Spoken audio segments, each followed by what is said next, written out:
दोस्तों, हर इंसान की नज़र में सफलता और असफलता की परिभाषा अलग अलग होती है।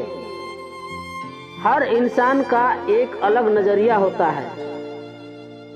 हर इंसान सफल होना चाहता है और सफलता प्राप्त करने के लिए भागा दौड़ी करता है। क्षेत्र चाहे कोई भी हो, हर कोई चाहता है कि वह उसमें महारत हासिल करे, फिर भी असफलता ही मिलती है।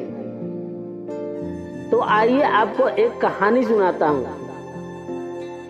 एक बार एक भिखारी अपने जीवन से परेशान हो चुका था, क्योंकि उसे अपने जीवन को चलाने के लिए भीख मांगना पड़ता था।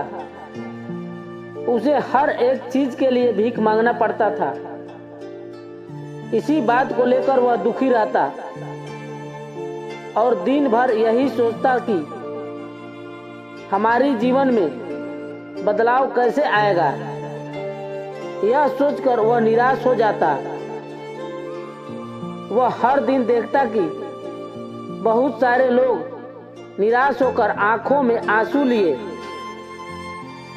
लोग और विभिन्न चिंताओं से परेशान लोग गौतम बुद्ध की तरफ जाते और वापस लौटते समय वे लोग बहुत ही खुश होते थे।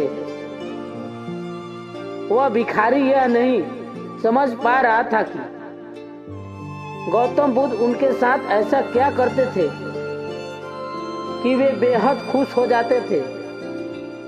वापस लौटते हुए लोगों के हाथों में ना तो ढेर सारे पैसे होते थे और ना ही सोने चांदी। तो फिर ऐसा क्या होता था कि लोग बुद्ध के पास से लौटते वक्त इतना खुश होते थे।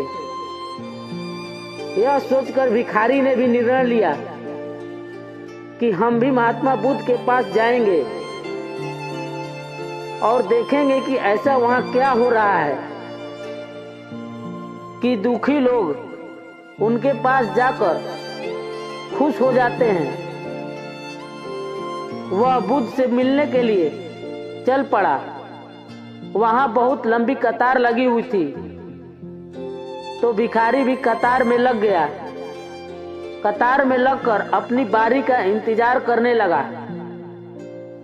देखते ही देखते उसकी बारी आई और उसने बुद्ध से कहा, मैं बहुत ही गरीब हूं, मेरे पास कुछ भी नहीं है।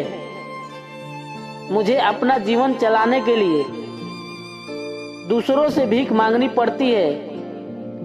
अब आप ही बताइए कि मैं अपने जीवन को कैसे बेहतर कर सकूं। यह सब सुनकर बुद्ध ने कहे, तुम गरीब नहीं हो, तुम्हें ऐसा लगता है क्योंकि आज तक कभी तुमने किसी के लिए कुछ भी नहीं किया, ना ही तुमने किसी को दान दिया और ना ही तुमने दूसरे के लिए कुछ किया। यह सब सुनने के बाद कहा, मैं तो एक भिखारी हूं, मैं लोगों को दान कैसे दे सकता हूं और कैसे लोगों को सहायता कर सकता हूं। मुझे तो खुद अपना जीवन चलाने के लिए दूसरों से मांगना पड़ता है। यह सब सुनने के बाद गौतम बुद्ध थोड़ी देर चुप रहे और फिर उसे बोले, तुम्हारे पास हाथ है जिससे तुम लोगों की सेवा में लगा सकते हो और दूसरों का भला कर सकते हो। इसके अलावा तुम्हारे पास मुंह है जिससे तुम लोगों से अच्छी अच्छी बातें कर सकते हो और दूसरों का हौसला बढ़ा सकते हो। यह सब करके भी तुम दूसरों के सहायता कर सकते हो। जरूरी नहीं कि दान सिर्फ पैसों से किया जाए। हम चाहे तो हम शिक्षा का भी दान कर सकते हैं, चाहे तो अन्न का भी दान कर सकते हैं।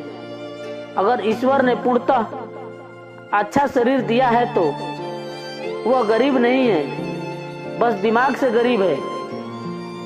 उसे इस विचार से हटकर दूसरे की सेवा में लगाना चाहिए।